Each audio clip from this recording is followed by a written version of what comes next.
এই হাদিসের নাম হলো হাদিসে কুদসি। হাদিসে কুদসির মধ্যে আসতেছে বিশ্বনবী মুহাম্মদুর রাসূলুল্লাহ সাল্লাল্লাহু আলাইহি ওয়াসাল্লাম বলতেছেন, আল্লাহ পাক রব্বুল আলামিন বলতেছেন, আমার যে বান্দা আমার জিকির করে আমি আমার বান্দার লগে তাকিয়ে নিয়ে সুবহানাল্লাহ। আমার জবান আমার দিকে হাত এগিয়ে আসবে, আমি আল্লাহ পাক রব্বুল আলামিন তার দিকে হাত এগিয়ে আসবে। আমার যে বান্দা আমার দিকে হাত এগিয়ে আসবে, আমি আল্লাহ পাক রব্বুল আলামিন আমার বান্দার দিকে দুই হাত বাড়াবো।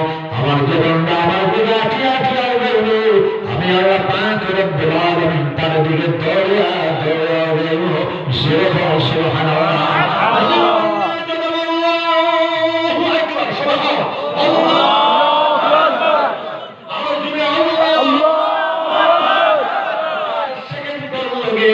জমিনের মুমিন বান্দা আল্লাহু আকবার খান সেকেন্ডের লগে আল্লাহর আরশে গিয়া পৌঁছে যায় আওয়াজ জোরে সুবহানাল্লাহ।